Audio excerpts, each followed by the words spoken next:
Je suis stressée, heureuse, excitée.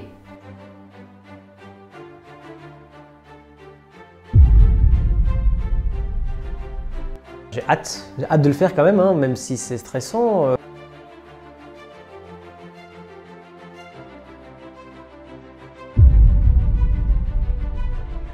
Je pense qu'on est aussi près qu'on peut l'être.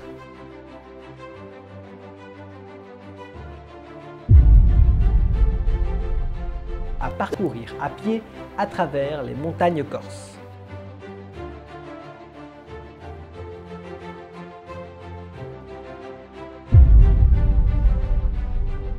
J'ai peur que le matelas pète, que le temps dehors soit un peu catastrophique et que du coup ça m'empêche de dormir. Maintenant, comme on l'a dit, à mon avis ce sera beaucoup le mental qui jouera. Ouais, ça va le faire.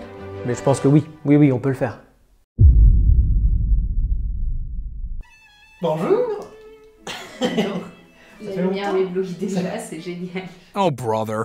Ça fait longtemps que je fais les face cam comme ça là debout, hein, avec un nouveau décor dégueulasse tout On blanc. l'a jamais fait ici en fait. Bah oui, c'est pour ça. La dernière fois qu'on l'a fait c'était On prend. Ah ouais. Il y a longtemps. Il y a longtemps. Très. Bienvenue dans cette nouvelle vidéo. Aujourd'hui on va vous parler du fameux défi, du plus gros défi de notre Gros défi, très gros défi. année et de notre vie, surtout. La vie, je sais pas, mais en tout cas de l'année, ça c'est sûr. C'est vrai? Bah, C'est pas de la vie? je sais pas, c'est pas non plus. Ah, Finalement, c'était pas sportif. si dur. Ouais, c'est facile à dire. Hein. Il y aura beaucoup d'anecdotes à vous raconter, beaucoup de choses qui s'est passé évidemment durant cette expérience, qu'on a essayé de résumer au maximum. Bref, on va commencer. C'est parti. On a décidé de le faire classique, du nord au sud. C'est pas le plus facile, il y en a qui disent que c'est plus facile de le démarrer du sud, comme ça on a le temps de s'habituer. Et on n'a pris aucune variante, parce que notre but c'était de le finir, et pas de se casser la figure au bout de 3 étapes, parce qu'on prenait trop de variantes. Donc on a décidé de faire cette expérience, de vivre cette expérience pendant... Oh, c'était pas 15 jours de souffrance, t'abuses. Dans le GR classique, il y a 16 étapes, donc possibilité de le faire en 16 jours. Dans le nouveau GR classique. Dans le nouveau GR classique, ouais. Nous on l'a fait en 15 jours, simplement parce que alors, on a décidé de réserver en ligne, comme ça on était sûr d'avoir des places. Et de Et payer moins cher et aussi, payer surtout. moins cher aussi, c'est vrai. Mais il y avait un refuge au milieu des autres dans lequel il n'y avait plus de place. Donc on s'est dit qu'on allait sauter celui-là pour être sûr en tout cas d'avoir assez de place pour les suivants. Et du coup, qui dit sauter ce refuge dit doubler. Mais ça, on va y revenir. Doubler c'est dur, hein. Ça va aller, t'inquiète. C'est l'enfer aujourd'hui. On vous l'a dit hein, dans la vidéo précédente parlant du GR20 que le poids moyen conseillé normalement est de 10 à 12 kg en bivouac.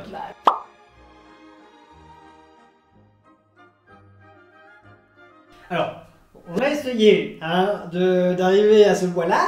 C'est difficile. Donc on est parti avec 14-15 kg. Voilà. Mais c'était pas non plus catastrophique, hein. 14-15 kilos c'était faisable. Ouais, c'est ça. C'est juste que c'est un peu lourd quoi, il faut s'y adapter et s'entraîner quoi. Bah, en fait, dans les sacs, en plus de tout le matériel dont on vous avait parlé, on avait préparé 5 repas, chacun hein, évidemment, Ouais. et 11 petits déj. Voilà, chacun aussi. Clairement 10-12 kilos, vraiment essayer d'atteindre ce poids-là, parce que moi on s'est rendu compte quand même assez vite que c'était trop. Quoi. Du coup on a refilé des repas à des gens, d'autres randonneurs. Voilà. Des amis qu'on a rencontrés. Voilà. Sur le samedi au général. C'était incroyable. Oui, Vraiment. C'était incroyable, c'était une expérience qui était folle d'un point de vue paysage, d'un point de vue expérience, d'un point de vue sport. D'un point de vue difficulté en soi aussi. C'est très très difficile, d'accord? C'est pas que ça devient plus facile au fur et à mesure de l'expérience, Non, c'est juste c'est qu'on qu'on s'adapte, s'habitue je pense. à cette Voilà. difficulté. Mais on a commencé à marcher que le 17. Parce que on est parti très tôt le 16 au matin d'Orly. Mais après on arrive, il est 11h30 à Calvi et c'est un peu tard pour commencer la première étape qui prend déjà 6-7 heures de marche. Ouais. Donc du coup on s'est juste arrêté au premier refuge, quoi, le refuge de départ. Donc à cet endroit-là, on est allé à pied parce qu'on avait décidé de ne pas prendre de navette, déjà pour réduire un maximum le budget, et aussi parce qu'on nous avait dit que c'était assez facile de faire du stop, en stop, depuis... c'est ça. En vrai c'est pas très loin. 12-13 km à peu près. Mais bon, moitié route, il y a quand même un type qui nous a pris en stop et c'était vraiment cool parce que c'était le cliché du stop, puisqu'on était à l'arrière du pick-up, donc c'était comique quoi.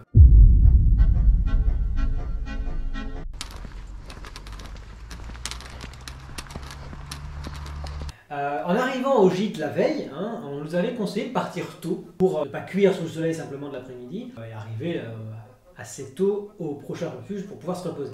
Donc nous, on a écouté. Il est 7h30. Grossière erreur de partir à 7h30, hein, puisque pour cette première étape, nous arrivons à 15h. Donc à partir de 11h30, on a le cagnard qui nous tape sur la gueule. En vrai, même déjà avant, en fait, je pense que dès 8h30, hein, on commençait déjà à grammer. Oui, d'autant que là, on commence du coup avec une énorme montée, puisque forcément, on voit vers les montagnes. Donc on a 1300 mètres de dénivelé dans la gueule dès le départ, avec, je vous le rappelle, les 14-15 kg sur le dos. Les 2 premières heures sont passées.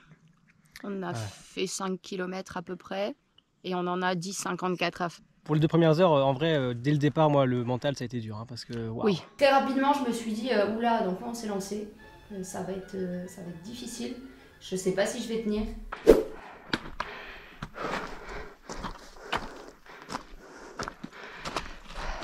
J'avais super mal aux épaules, juste parce que voilà, c'était le premier jour et la chaleur, le démarrage, c'était très dur à porter. On a été surpris quoi, on savait qu'on allait avoir des difficultés, mais dès le départ ça nous a surpris. À ce point-là, c'était... Voilà. Non, franchement, gros défi, hein.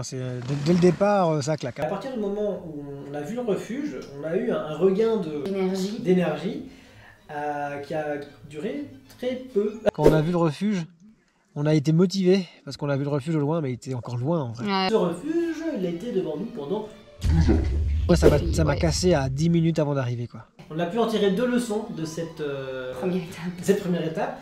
7h30. C'est trop tard. Et quand on voit le refuge, faut pas se réjouir trop vite. Non.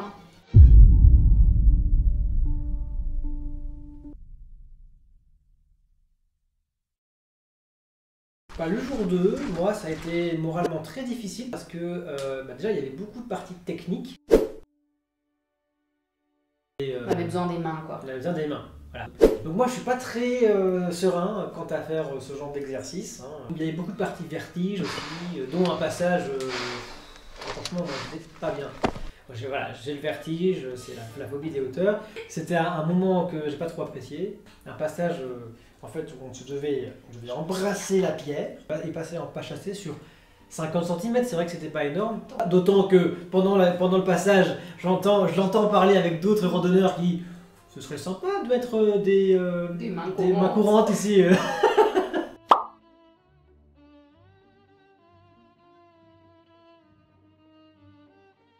Enfin bref, truc rassurant quoi. Et donc en fait j'avais mis tellement d'énergie à réussir ce passage là que en fait j'étais complètement crevé pour la suite quoi.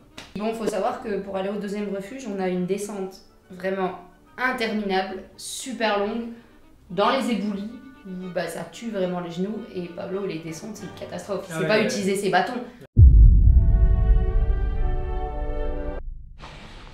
Bonjour, nous sommes à la 3e étape.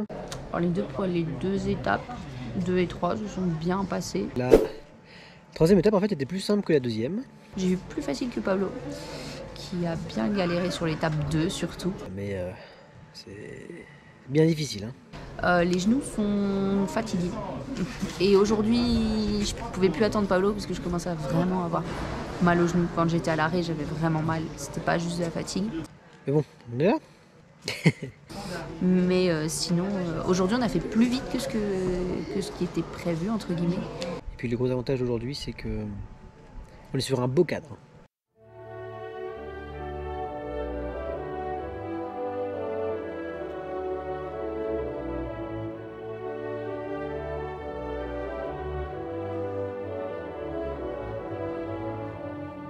C'est un chouette refuge qui est en fait une station de ski.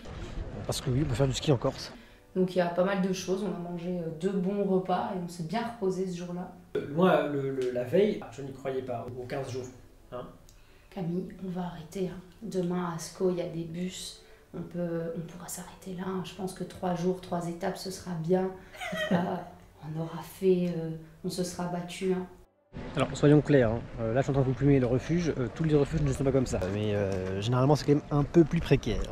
Mais c'est bien qu'on ait pu profiter en tout cas de ce jour 3 parce que le lendemain, c'était la journée la plus longue et apparemment la plus... L'une des plus difficiles, on va dire. Difficile. Enfin, en tout cas, c'était la plus difficile parmi les 4 premières.